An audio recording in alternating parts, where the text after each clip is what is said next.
So I guess the key takeaways from today's presentation would be the following. And the first one is that most companies, your Sarbanes, if you're a public company, you spend an awful lot of time on Sarbanes-Oxley. It was a good start, but more needs to be done. Really, a key piece of looking at Sarbanes-Oxley, internal audit and enterprise risk management, GRC generally, don't confuse the Sarbanes-Oxley objectives with governance, risk, and control objectives.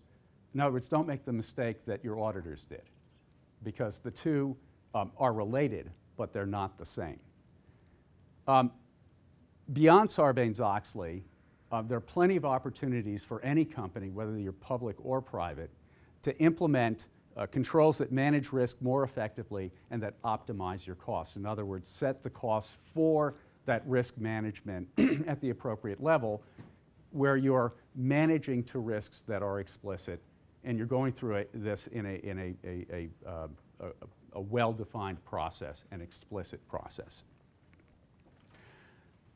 On the whole, well-designed control systems in your finance function, and this is the financial governance portion of it, is going to increase the efficiency of your internal audit function. So if you set things up right, the people who are in charge of internal audit are going to have an easier time of doing this, and maybe your objective should be, let's see how few internal auditors we need to run this company, because there's no glory in compliance. Last point here, and the reason why we're here, is that information technology is key to implementing best practices in governance, risk, and compliance, particularly, I would say, in the finance function. But as my colleague Mark Smith remarked yesterday, I don't know whether he went to his keynote, there are no GRC solutions. GRC is a concept that unites a bunch of different things that you do in a company. But there's no GRC in the box. There are plenty of software solutions in there to help you in your GRC efforts. You need to plug in battery. Oh, goodness. I think it's just unplugged from the actual PC. You've got the power cord plugged in, but not into your PC. Oh, I see. Well, I didn't set this one up. Thank you very much.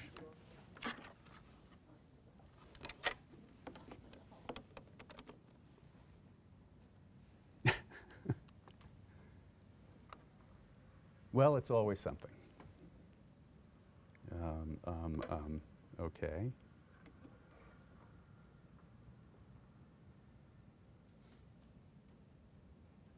So while I'm waiting for that to happen,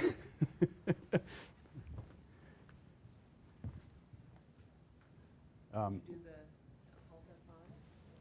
don't, see, the thing is, of course I didn't set this up. And what happened here? Oh, I see, it just turned itself off. Apologies. It wasn't as boring as he thought. It was so boring, the computer went to sleep. Wah, wah, wah, wah, wah. Oh, excellent. So we're going to do the boot up process. Great.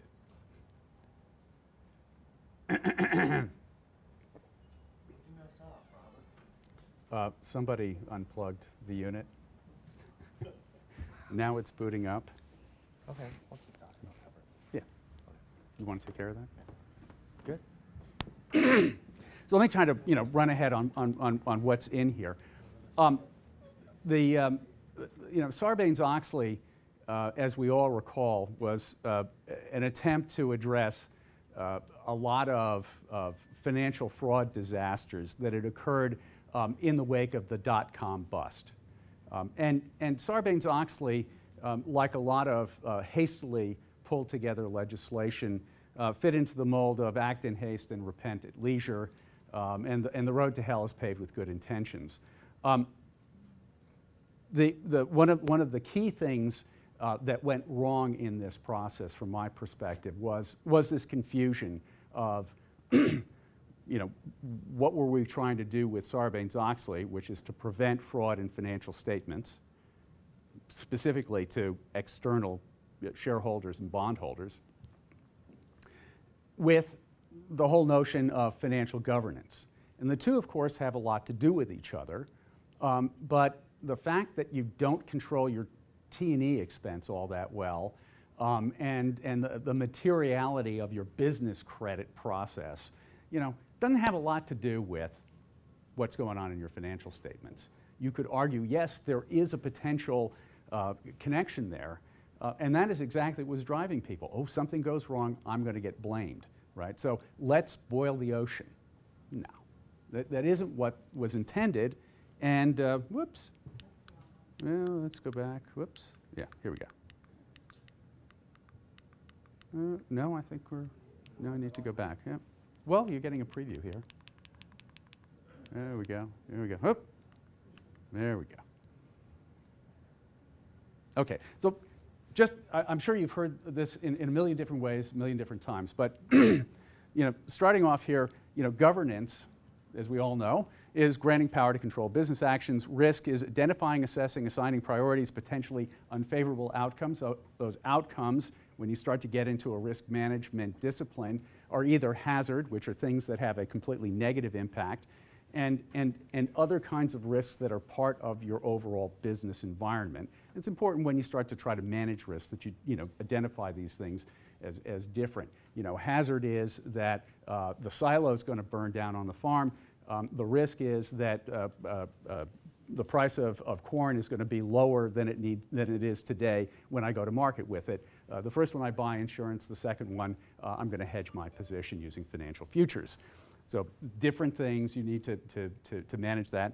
And compliance management is ensuring that the organization complies with all laws and regulations. The objective, just to quickly review here on why do we do governance, is to have thorough, consistent, non-overlapping means of managing an organization. In other words, we want to minimize the number of dropped balls that we put into place, that we have from day to day by looking at who's in charge in a very systematic fashion.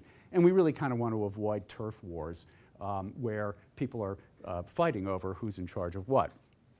Risk management is having a process in place for successfully identifying, assessing, monitoring, alerting, and remediating unfavorable outcomes that occur. And so this becomes a discipline in and of itself. And compliance, yet another discipline of achieving full conformance in every jurisdiction at the lowest cost. No point in spending money where you don't have to. Compliance is strategic only to the extent that you want to keep yourself out of trouble. Whoa, okay. So there's an interdependence of these things, and I'm not sure to what extent people have covered this particular concept, but the governance, risk, and compliance are related. Without governance, there's no way to manage risk. There's no way to ensure that people are going to comply with all the rules and regulations. Compliance, it's necessary for any organization because we do have laws, we do have regulations, and companies that don't do that well are at risk for failing, either outright or lagging behind competitors because they're paying fines, because they're constantly in court, whatever. Risk management is the process of dealing with all kinds of risks, including the risk that you're non-compliant, but along a whole long list of things that could go wrong in a company, and you've got to manage that